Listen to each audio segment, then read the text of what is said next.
This is uh, Salim bin Mohammed Rafi. I'm pleased to talk to my viewers. And as I had promised, today I will talk about different vaccines and the complications of vaccines. There is a lot of hue and cry and misunderstanding, which I think is not based on any real scientific evidence.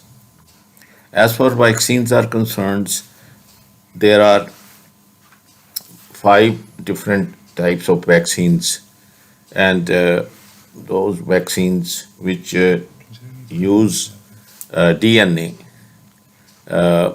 they are the vaccines which are easy to produce, and these vaccines were produced by Sanofi in France, and they were the other type of vaccines were produced by messenger RNA, as for instance, Pfizer and Moderna in United States of America. These two vaccines are the first vaccines which came into use, and they have now been given to millions of people across the world. Their efficacy is also 90% and more. The messenger RNA vaccines use the messenger RNA, which when appears as an antigen through the vaccine into a human body, the human body produces antibodies against that virus. So the immune system, which is excited by the vaccine, gives defense or protection to the person who has been vaccinated. There is a obviously concern about the vaccine which was produced in Oxford, England. This vaccine has been known to produce blood clots in certain groups of women at a certain age. So these can be avoided when this vaccine has to be used. So in a better selection of patients where we can avoid giving that particular vaccine, instead of that we give another vaccine. So vaccination has no problem. It is just a question which vaccine is used for which patient.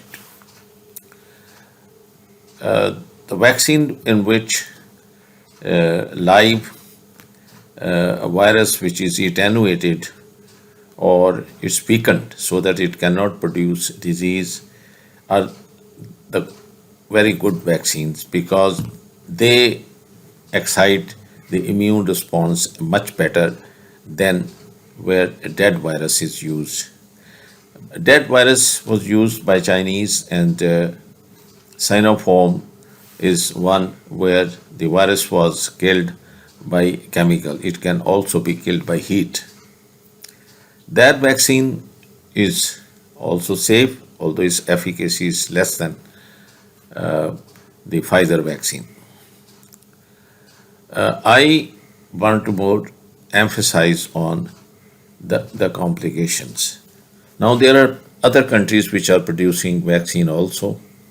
Johnson and Johnson vaccine has become popular because it's a single shot vaccine, and a single shot vaccine obviously is for matter of convenience, and as regards its storage is concerned, a normal fridge is adequate to store Johnson and Johnson vaccine. Moderna and Pfizer vaccine have mostly been used in United States of America and Europe. But the Oxford vaccine used in UK, it's also been used in Europe. And the myth that these vaccines produce severe side effects which could be life-threatening is not true. And I will, with the scientific evidence, give you an example that we have been vaccinated when we were children, and we continue to do that to all the newborns and in the early uh, stages of the development of the child. We've been giving vaccination for whooping cough, measles, mumps for years, and when smallpox was around, it for smallpox too.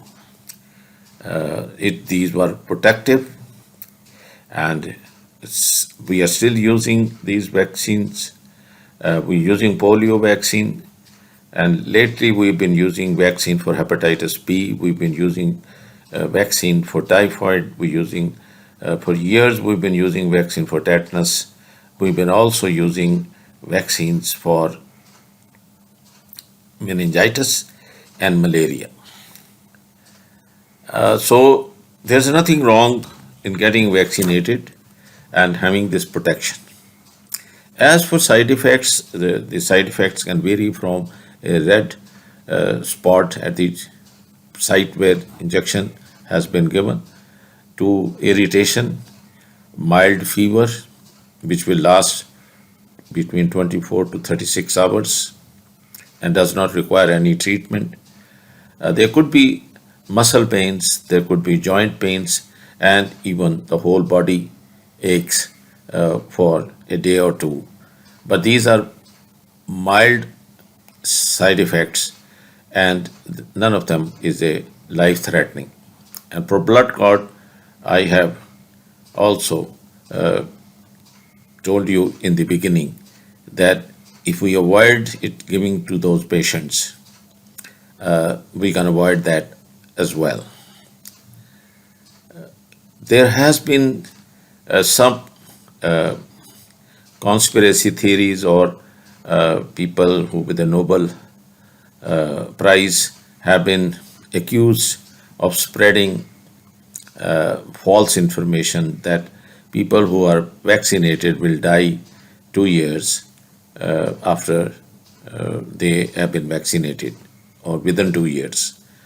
This is not based on scientific facts, and my purpose of giving this information to you on the video was that I should try and make it as simple as possible so that a common man can understand that. The other thing which most people like to know is there any difference with a single shot vaccine or with 2 doses of vaccine? The second dose is usually given as a booster. Already the first dose has produced antibodies, but with second dose, the antibodies increase much faster. So the protection is enhanced. In certain vaccines, you don't need to have a second shot. Therefore, one shot is enough. So I don't think either of those two will stand in the way of getting vaccinated. So I would request all of you and encourage that you please get yourself vaccinated and be protected. Thank you for listening, and wait for my other video, which will be on white, black, and yellow fungus, which these patients get who had COVID infection.